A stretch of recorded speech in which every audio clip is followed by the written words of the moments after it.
प्रधानमंत्री नरेंद्र मोदी ने मंगलवार को राज्यसभा में मिडिल ईस्ट संकट पर अपना वक्तव्य दिया। उन्होंने कहा कि ईरान युद्ध ने पूरी दुनिया को गंभीर ऊर्जा संकट में डाल दिया है और इसका असर भारत पर भी पड़ रहा है।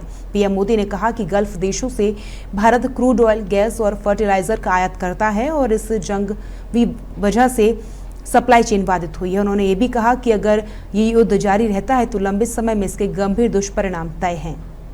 हमारी सरकार प्रधानमंत्री नरेंद्र मोदी ने मंगलवार को राज्यसभा में मिडिल ईस्ट संकट पर अपना वक्तव्य दिया।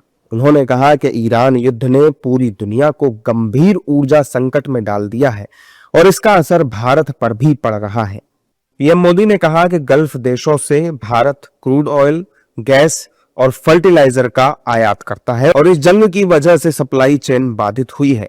उन्होंने ये भी कहा कि अगर ये युद्ध जारी रहता है तो लंबे समय में इसके गंभीर दुष्परिणाम तय हैं।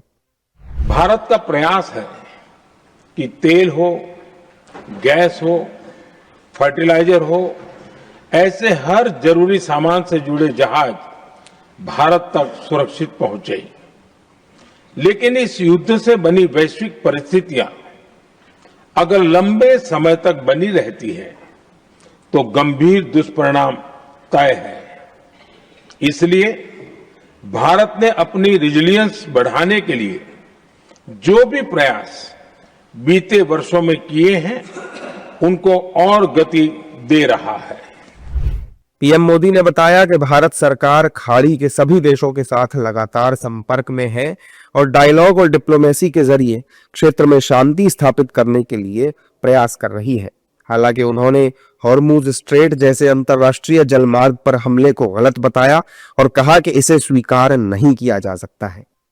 युद्ध की शुरुआत के बाद से मैंने पश्चिम एशिया के ज्यादातर देशों के राष्ट्राध्यक्षों के साथ 2 राउंड फोन पर बात की है।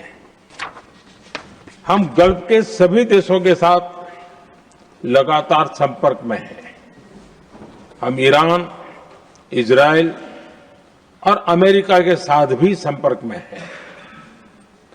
हमारा लक्ष्य डायलॉग और डिप्लोमेसी के माध्यम से क्षेत्र में शांति की बहाली का है।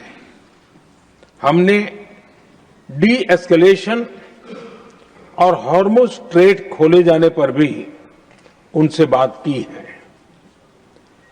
कमर्शियल जहाजों पर हमला और हॉर्मुज स्ट्रेट जैसे अंतर्राष्ट्रीय जलमार्ग में रुकावट अस्वीकार्य है।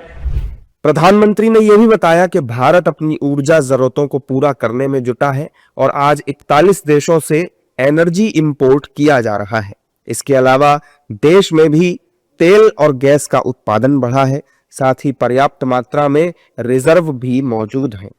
ऐसे मुश्किल हालात में पीएम मोदी ने राज्यसभा को बताया कि देश के इकोनॉमिक फंडामेंटल मजबूत हैं और हालात पर नजर बनाए रखने के लिए सरकार ने एक इंटर मिनिस्ट्रियल ग्रुप भी बनाया है। साथ ही अलग अलग सेक्टर की चुनौतियों से निपटने के लिए एम्पावर्ड ग्रुप्स भी गठित किए गए हैं। उन्होंने संकट के समय में कालाबाजारी और जमाखोरी रोकने के लिए राज्य सरकार से कदम उठाने की अपील भी की।